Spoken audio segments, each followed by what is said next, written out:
சிங்கள நண்பர்களுக்கு நாங்கள் சொல்லக்கூடியது ஒற்றை ஆட்சி என்பதை நீங்கள் தூக்கி பிடித்துக் கொண்டிருக்கிறார்கள். ஏக்கிய ராஜ்யம் என்று சொல்வார்கள். நாங்கள் ஐக்கிய இலங்கையை இந்த தீர்வை எதிர்பார்ப்பதற்கு நாங்கள் விருப்பத்தை தெரிவித்திருக்கிறோம். எக்ஸத் லங்காவுக்கு நாங்கள் தயார், ஏக்கிய ராஜ்யம் என்று ஏக்கிய லங்காவுக்கு நாங்கள் தயார் இல்லை என்பதை நாங்கள் தெளிவாக சொல்லுகிறோம்.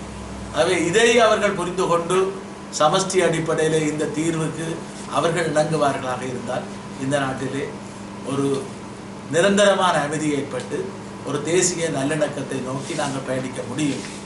ஆகவே இந்த போரிலே நடைபெற்ற விடயங்களுக்கு எங்களுடைய சர்வதேச நீதி விசாரணைகள் நடத்தப்படாமல், உண்மை கண்டறியப்படாமல், உங்களுக்கு தெரியும் தென்னாப்பிரிக்காவிலே கூட உண்மை கண்டறியப்பட்டு தான் அதன் பிறகு தேசிய நல்லிணக்கம் வந்தது. ட்ரூத் அண்ட் நேஷனல் ரீகன்சிலியேஷன் உண்மை கண்டறியப்பட வேண்டும். ஆகவே அந்த அடிப்படையில் தான் நாங்கள் எதிர்பார்க்கிறோம். இந்த தீர்வு திட்டத்தை நாங்கள் மக்கள் முன்னாலே சமர்ப்பித்திருக்கிறோம். எங்களுடைய மக்களும் இதிலே ஒன்றை புரிந்து கொள்ள வேண்டும். எங்களுடைய தாயகம் பிரிக்கப்பட முடியாது. அது நீண்ட காலமாக தந்தை செல்வா, அமரர் அமிர்தலிங்கம் போன்றவர்கள் எங்களுடைய தாயகம் பிரிக்கப்பட முடியாதது, இன்டிவிசிபிள் என்று சொன்னார்கள். அதைத்தான் விடுதலை புலிகளுடைய ஆலோசகர் மாமனிதர் அண்டர் பாலசிங்கம் கூட அது பிரிக்கப்பட முடியாதது என்ற கருத்தை வைத்திருந்தார். ஆகவே எங்களுடைய தாயகத்தை சேர்ப்பதென்ற அல்ல, இருப்பதை பிரிக்கக்கூடாது என்பதுதான் எங்களுடைய நோக்கம். அது மொழி வழி மாநிலமாக லிங்குவிஸ்டிக் ஸ்டேட்டாக இருக்க வேண்டும். அதுக்கு எங்களுக்கு ஒரு மாநில பாராளுமன்றம் தேவை போன்ற அதிகாரங்களை எல்லாம் கேட்டிருக்கிறோம். ஆகவே இந்த அடிப்படையிலே உலகத்திலே இல்லாத ஒரு அதிகாரத்தை நாங்கள் கேட்கவில்லை. அது அமெரிக்காவாக இருக்கட்டும், கனடாவாக இருக்கட்டும், வேறிய பல நாடுகளிலே இருக்கக்கூடிய சமஷ்டி நாடுகளிலே இருக்கக்கூடிய அதிகாரத்தை தான் நாங்கள் வைத்திருக்கிறோம்.